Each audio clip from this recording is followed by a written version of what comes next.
나중에 오히려 우리가 중고등에 가서 영어로 뭔가 프레젠테이션을 해야 되고 수행평가를 해야 되는 시점이 오면 어렸을 때 영유 보낼 걸 어렸을 때 화상영어 좀 해줄 걸 이런 후회를 하시게 되거든요. 즐거운 초등영어. 안녕하세요. 즐거운 초등영어의 지니스입니다. 자, 오늘은요 6번째 답할지니 시간입니다. 자, 오늘 사연은요 화상영어랑 또 관련이 있어가지고 제가 픽을 해봤습니다. 자, 사연부터 한번 들어보시죠. 자, 새 아이가 영유를 다니거나 영어 학원을 다니지 않고 집에서 꾸준히 패드 학습을 병행하면서 영어를 공부했습니다. 이제 3학년이 된 첫째가 작년에 처음으로 영어 학원을 다니기 시작했습니다. 생각보다 레테에서 저로서는 만족스러운 결과가 나왔고 지금 1년 가까이 다니고 있고 아이도 한번 가기 싫다는 말 없이 잘 다니고 있습니다. 그런데 주변 친구들이 영어로 말하기를 잘하는 모습을 보면서 영어로 말하기에 유독 관심이 많아서 체험으로 몇 번 해본 원어민 화상영어를 같이 하고 싶어 하네요. 하고자 할 때 시켜야 한다고 하는데 솔직히 리딩 시간도 부족해서 이 시간을 쪼개가면서 화상 수업을 해야 하는지가 걱정이네요. 그리고 둘째는 아들인데 반복에 대한 지루함이 많아 같은 걸 2번 하는 걸 싫어합니다. 파닉스가 다 완성되지 않음에도 단계별로 해온 것들이 있어서 자꾸 진도만 나가려는 아이에게는 어떤 방법으로 지도하면 좋을까요? 그래서 현재는 다른 파닉스와 사이트워드 문제집으로 하루 4쪽씩 병행하니 새로워서 그런지 아직까지는 잘 하고 있습니다. 자, 2가지 질문을 하셨어요. 자, 첫째는 3학년이라고 하셨고요. 그 다음에 둘째는 아들인데 라고 하는 걸 보니까 첫째는 아마 3학년 여자아이인 것 같습니다. 그리고 이제 둘째 아들 같은 경우에는 사실 어머님이 이미 잘하고 계세요. 네, 아이가 파닉스 하는 것이 좀 지루하다 보니까 다른 교재를 가지고 어머님이 사이트월드도 같이 넣어주시고 하면서 진도를 나가고 계시는 것 같아요. 잘 하시고 계시고요. 이 방식으로 하시면 되고 아이가 또 좀 지루하다 하면은 우리 알파블록스나 이렇게 영상으로 아이들한테 파닉스를 제공해 주는 것도 있어요. 그러니까 다양한 방법으로 아이가 파닉스를 한 번 했다고 해서 완벽하게 숙지하는 게 아니거든요. 그래서 다양한 방식으로 이렇게 다시 좀 시도를 해주시면은 파닉스라는 게 뭐 끝이라는 게 있는 게 아니에요. 한글처럼 한 번 딱 습득하면 그 어떤 단어도 쓸 수 있는 그런 상황은 아니거든요, 영어는. 그래서 파닉스를 너무나 완벽하게 끝내겠다라기보다는 기본 규칙을 아이가 어느 정도 아는 수준까지만 도달을 했다라고 하면은 다음 단계로 나가주셔도 괜찮습니다. 너무 파닉스에 매몰되지 않으셔도 돼요.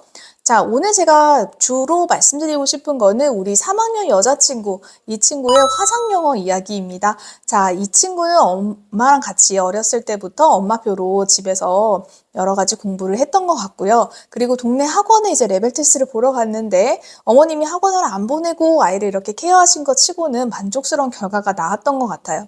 그런데 이제 보통은 이렇게 레테를 보는 학원이라고 하면은 아무래도 대형 학원일 가능성이 높거든요. 대형 학원의 3학년 친구다라고 하면은 주 5회 수업이 세팅이 됐을 가능성이 높고요. 또는 주 3회라고 해도 아마 숙제들이 만만치 않을 겁니다. 그러다 보니까 이제 막 화상영어를 몇 번 해봤더니 아이가 재미가 있어 하는데 이 화상영어 시간까지 넣어가지고 이 대형 학원을 다니는 이 시간들이 아무래도 바쁜데 여기에 화상영어까지 해야 되나요? 라는 질문이신 것 같아요. 우선 저는요, 아이들이 이 화상영어에 대한 니즈가 있을 때 시키셔야 된다라고 생각을 해요. 그래서 첫 번째는 반드시 아이들의 니즈가 있을 때 화상영어를 시작하셔라 라고 하는 건데 이 아이는 지금 타이밍이 왔어요. 타이밍이 왔기 때문에 어머님이 한번 저는 시도를 해보셨으면 좋겠어요. 그 다음에 2번째는요. 이 니즈가 영원하지 않다입니다.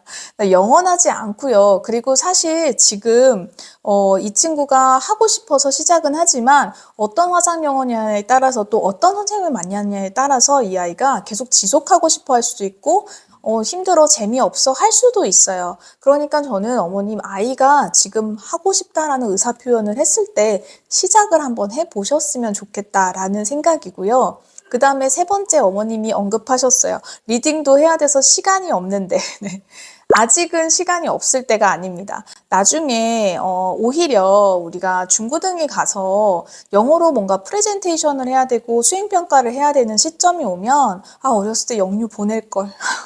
어렸을 때 화상영어 좀 해줄 걸. 이런 후회를 하시게 되거든요. 그래서 오히려 그러니까 화상영어를 하고 싶어 하지 않는 아이한테 화상영어를 막 밀어넣고 선생님이랑 잘 맞지도 않는데 계속 지속적으로 해야 된다.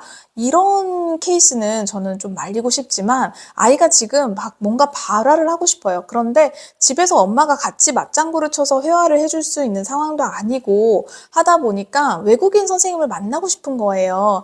그런 니즈가 있었을 때 적재적소의 어머님이 딱 비용을 쓰시잖아요. 그러면 그게 정말 가성비가 있는 학습이에요. 그래서 아이가 지금 하고 싶어 할 때 저는 한번 시도해 주셨으면 좋겠고 그 아이의 니즈가 언제까지 가지 않습니다. 어머님이 보셨을 때 이 정도면은 이제 막 시작했으니까 조금 더 했으면 좋겠는데 오히려 그런 시점이 올 때 아이는 안 하고 싶어 이런 말을 할 수도 있거든요. 그때도 어머님이 뭐 6개월에서 1년 정도 저는 화상영어를 만약에 시작하면 1년 정도는 쭉 가져가시는 거를 추천을 드려요. 그래서 뭐 비용이 조금 부담이 되시면은 1년 정도 하고 나서 조금 저렴한 업체로 갈아타시더라도 어쨌든 처음에 초반에 시작할 때는 어느 정도 인지도가 있는 그런 업체로 선정을 하셔가지고 1년 정도를 기간을 잡고 아이가 힘들든 뭐 어렵든 바쁘든지 간에 쭉 한번 해주시면은요 그 시기에 아이의 발음 그다음에 듣기 이런 것들이 많이 향상이 될 겁니다. 그래서 저는 어머님이 억지로 시키는 상황이 아니라면 아이가 하고 싶다고 한다면 한번 도전해 보시는 것을 추천드리고요. 많은 어머님들이 이제 화상영어 고민을 많이 하실 거예요. 근데 화상영어 고민하실 때 너무 이제 아이가 파닉스나 알파벳이나 이런 것들이 안 되어 있는 상황에서 시도를 한다. 특히 지금 만약에 누나가 이걸 하는 모습을 보고 우리 둘째 아들이 나도 하고 싶어 그랬을 때 어머님이 넌 조금 이따가 시켜줄게 하면서 그냥 뭐 유튜브 영어 영상이라든지 이런 것들로 좀 대체해 주시는 게 더 좋아요. 이 친구 같은 경우는 너무 가성비가 안 나오거든요. 왜냐면 파닉스를 이제 막 배우고 있는 아이기 때문에. 그래서 그런 단계의 아이들은 이제 화상영어 레벨 테스트를 봐도 아주 그냥 파닉스 단계밖에 안 나와요. 그러면 선생님이랑 주고받는 대화들에 좀 한계가 있기 때문에 이런 친구들 말고 이 누나 같은 경우 이제 3학년이라고 하셨으니까 아마 올해 4학년이 될 거예요. 그러니 5학년, 6학년이 되면 더 바빠져요. 그러니까 올해 4학년 1년 동안 한번 시도해 보시면 저는 나쁘지 않은 선택이라고 생각을 합니다. 자, 어떻게 답변이 되셨는지 모르겠네요. 자, 그러면 오늘 6번째 답변 드렸는데 답할지니 이제 7번째 답변 다음 시간에 돌아오도록 하겠습니다. 여러분 아래 설문지에 언제든지 저한테 질문 남기실 수가 있어요. 답할지니 제 질문이 이제 다 끝나고 나면 제가 여기 설문지에 남겨주신 분들의 이야기들도 하나씩 풀어볼 예정입니다. 자, 그러면 오늘 영상으로 저를 처음 보신 분들은 구독과 좋아요 부탁드립니다. 그러면 다음 시간에 만날게요.